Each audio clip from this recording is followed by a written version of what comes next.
बिहार के किसानों की बढ़ती समस्या को लेकर उनसे ये मुलाकात हुई।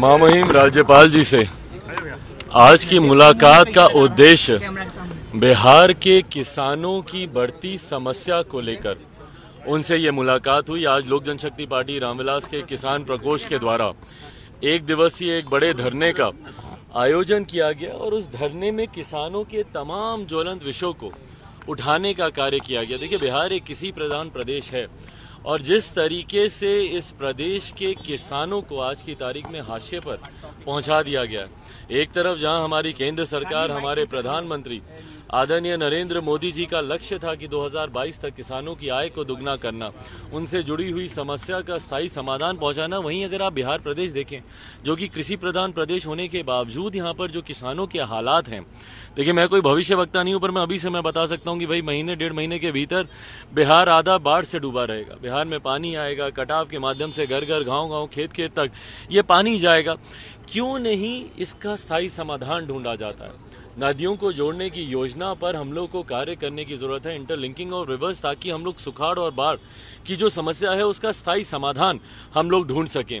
खाद की एक बहुत बड़ी समस्या एक लंबे समय से बिहार में चल रही है। किसानों को जिस तरीके से खाद उपलब्ध नहीं हो रहा, काला बाजारी के माध्यम से जिस तरीके से औने पौने दामों पर किसान खाद खरीदने के लिए मजबूर हो रहे हैं, जिससे उनको आर्थिक बहुत नुकसान हो रहा है। तो इन तमाम विषयों को लेकर महामहिम जी के सामने हम लोगों ने एक ज्ञापन हम लोगों ने सौंपा है लोक जनशक्ति पार्टी रामविलास के प्रतिनिधि मंडल के द्वारा, और हम लोगों ने उनसे आग्रह किया है कि इसमें हस्तक्षेप करें, क्योंकि बिहार सरकार कहीं ना कहीं इस दिशा में ना सोच रही है, ना कार्य कर रही है, ना कोई सक्रिय कदम, सकारात्मक कदम उठाने का कार्य कर रही है। और किसान साल दर साल एकदम हाशिए पर पहुंचते जा रहे हैं और एक बड़ी जनसंख्या है। भाई, कृषि प्रधान प्रदेश है तो एक बड़ी आबादी किसानी से जुड़ी हुई है, तो ऐसे में किसानों की चिंता करना हम सबका उत्तरदायित्व बनता है। तो इसी विषय को लेकर आज महामहिम जी से मुलाकात हुई।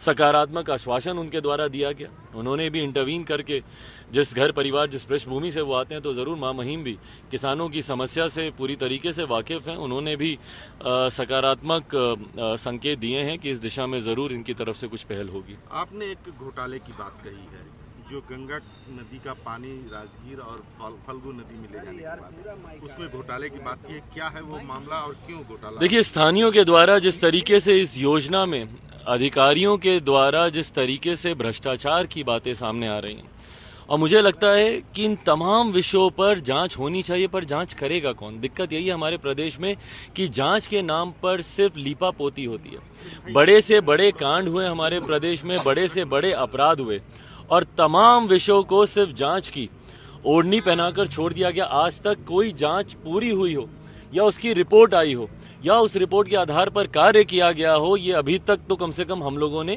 नहीं देखा। सात निश्चय को लेकर रहकर भाई आप गांव में चले जाइए, कौन नहीं बोलता कि सात निश्चय में कितना घोटाला हुआ, नहीं हुआ। आप खुद जाकर देखिए अपने कैमरों से, अभी जो नई पाइप बिछाई गई है, जो टैंकियां बैठाई गई हैं, क्या हालत है उनकी। टैंकियां फटी पड़ी हैं, पाइपें फटी पड़ी हैं। ये नली गली के नाम पर जिस तरीके से सड़कों को खोद कर वहां पर रखा गया है, तो सात निश्चय हो या तमाम ये योजनाएं, बिहार की विडंबना ये रही है कि जनहित में कम या जनता को लाभ देने की सोच या दृष्टि से कम योजनाएं बनती हैं।